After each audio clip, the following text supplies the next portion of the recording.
Hi, welcome to Z Gadget Review. If you've been paying attention, it seems that the PS5 is outperforming the Xbox Series X when it comes to running next gen games or games that have been upgraded for next gen. Now, of course, it's a problem for Microsoft because the Xbox Series X is supposed to be the most powerful console in the world, right? And if the PS5, which isn't the most powerful console in the world, is beating the most powerful console in the world, then that seems to be an issue. But don't worry, Microsoft knows about this and they have a reason why. We are aware of performance issues in a handful of optimized titles on Xbox Series X and S, and are actively working with our partners to identify and resolve the issues to ensure an optimal experience, a Microsoft spokesperson told The Verge. As we begin a new console generation, our partners are just now scratching meow, meow, the surface of what next gen consoles can do, and minor bug fixes are expected as they learn how to take full advantage of our new platform. We are eager to continue working with developers to further explore the capability of Xbox Series X and S in the future.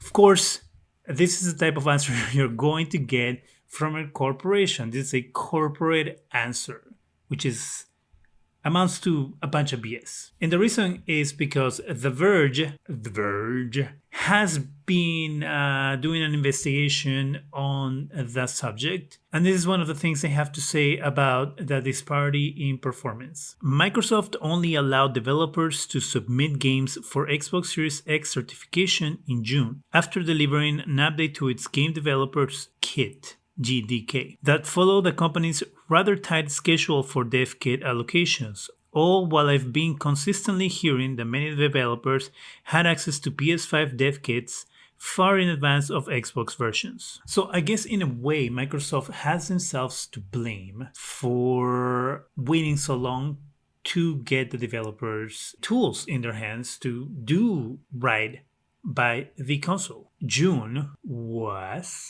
5 months ago. 5 months. That doesn't give you much time to optimize a game and to optimize a ride.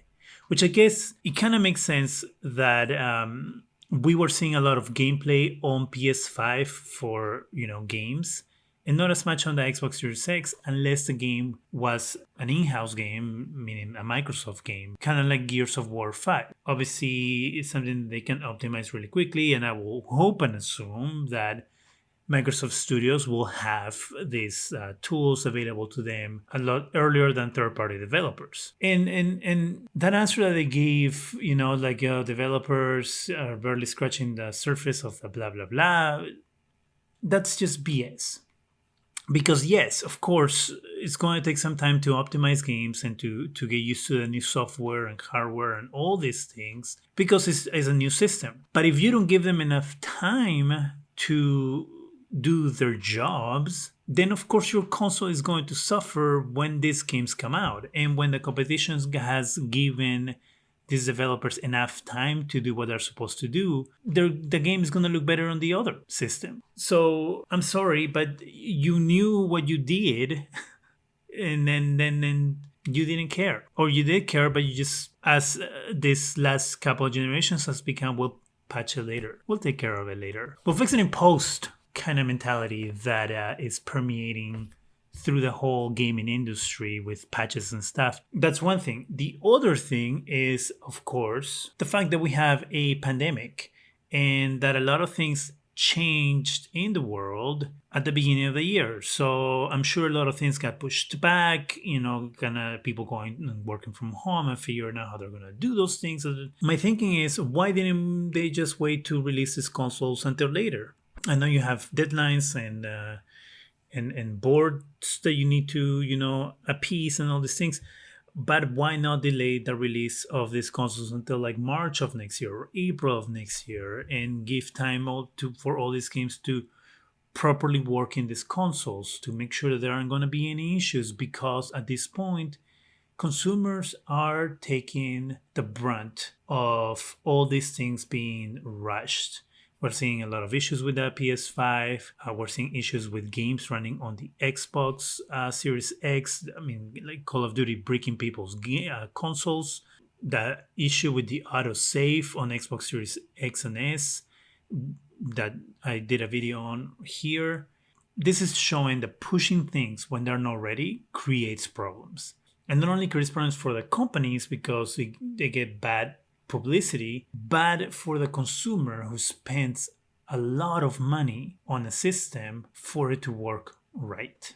I feel that these companies should have taken more time to develop their systems, giving more time to the developers for their games. And I understand that there's pressure on both sides. It's not only Sony's and Microsoft's fault that these consoles came out. These game companies also have quotas to meet, also have board members to appease, and they have to get these things out. So I'm sure Microsoft and Sony are hearing from Ubisoft and Activision and all these other companies. They're saying we need these consoles to come out too. It's not one sided. It's two sides. I feel that both sides should have come to an agreement and say, hey, let's push this back a couple of months. Let's get it right. So when it comes out, it works. There's no issues, and our consumers have a great, great experience. And now we're going to be seeing patches. There's going to be patches for every single one of these games coming up. Dirt 5 is going to have a patch to fix their issues. Watch Dogs Legion is going to have a patch to fix their issues. Call of Duty is going to have a patch to fix their issues. It's going to be patches galore, or Patch Adams. What do you think? Do you think that these companies should have waited a little longer to release these consoles? Do you think that they should have just said, hey, we're in the middle of a pandemic, there's all these issues, we're going to take a couple more months to get things right for you, that consumer, before we put it out in the shelves for you to go and buy? Let me know in the comment section. That's it for me. Go ahead and subscribe. Give us a thumbs up. It really helps the channel. Go ahead and hit that bell so you can be alerted every time we have new videos. And thank you very much for watching.